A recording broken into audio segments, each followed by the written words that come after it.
Hello, my name is Dinesh Bojja. And my name is Justin Wu. Our project discusses the protein-protein interaction network in diffuse large B-cell lymphoma.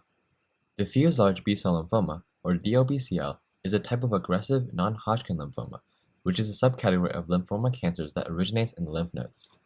DLBCL affects the B lymphocytes, which are cells of the immune system that create antibodies to fight disease. DLBCL is quite common, making up 25% of all new non-Hodgkin lymphoma cancer cases, with 18,000 people diagnosed every year. However, only 2 out of 3 people can be treated with chemotherapy, meaning finding more effective ways in limiting the proliferation of the cancer is imperative to help patients. To do this, we analyzed the protein-protein interaction network of DLBCL. A protein-protein interaction network, or PPI, maps the connections between different proteins by noting which proteins interact with one another. With this information, we can determine which proteins have the most interactions and thus determine which proteins should be targeted to potentially limit cancer growth. To find the proteins that are overexpressed in DLBCL patients, we can look at the genes that code them and see how prevalent they are in cancer cells compared to normal cells. We can then find the proteins that these genes code for.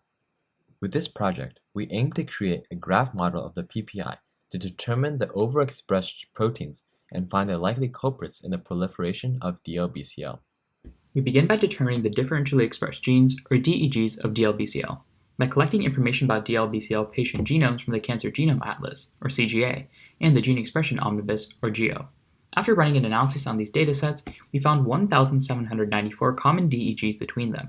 To construct the PPI network, we use a KEGG database, a source of known signal transduction pathways, and STRING, a database that shows known and predicted PPIs. Through these databases, we assembled a network of 1,794 DEGs and 29,087 interactions between them. Through Cytoscape, a software that allows us to see the interactions of a network, we depicted a graph theoretic model with each DEG as a node and each interaction as an edge. To analyze this graph theoretic model, we computed 2 centrality measures, betweenness centrality and page-rank centrality. These measures are powerful tools for determining the significance of proteins in our PPI network.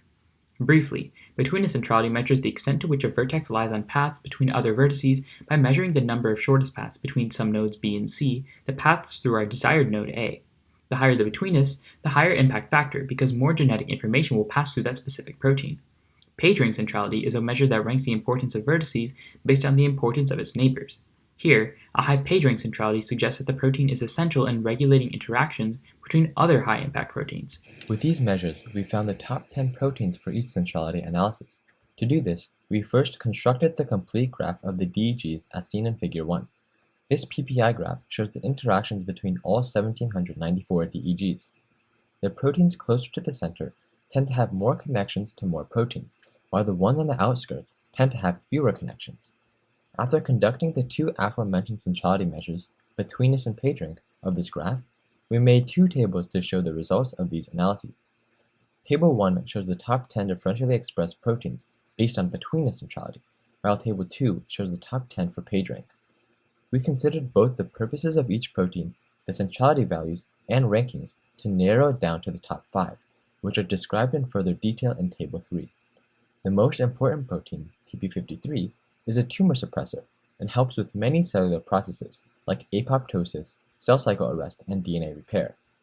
Mutations in this protein will stop all of those processes, which would make it easier for cancer to grow. That's why TP53 is common in almost all cancers. We determined that RPS27A, HSP90AA1, FN1, and CDK1 are the next most important proteins in order. We can see how important these 5 proteins are in Figure 2, which shows these 5 proteins and all the proteins they are directly connected to.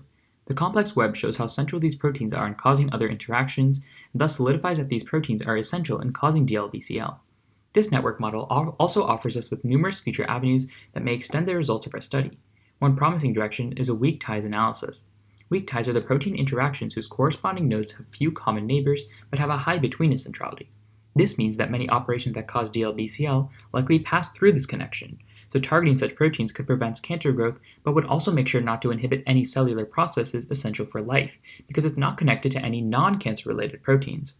Our graph theoretic model of DLBCL represents a novel approach to analyzing the protein interactions of this type of cancer. It effectively depicts the significance of proteins through a complete network of their interactions. Our analysis helped supplement any existing data on the proteins in the PPI network for DLBCL, as well as highlighting several of the most influential in the system. The high number of commonalities between top proteins ranked by betweenness and PageRank centrality indicates that these proteins are the backbone of DLBCL proliferation.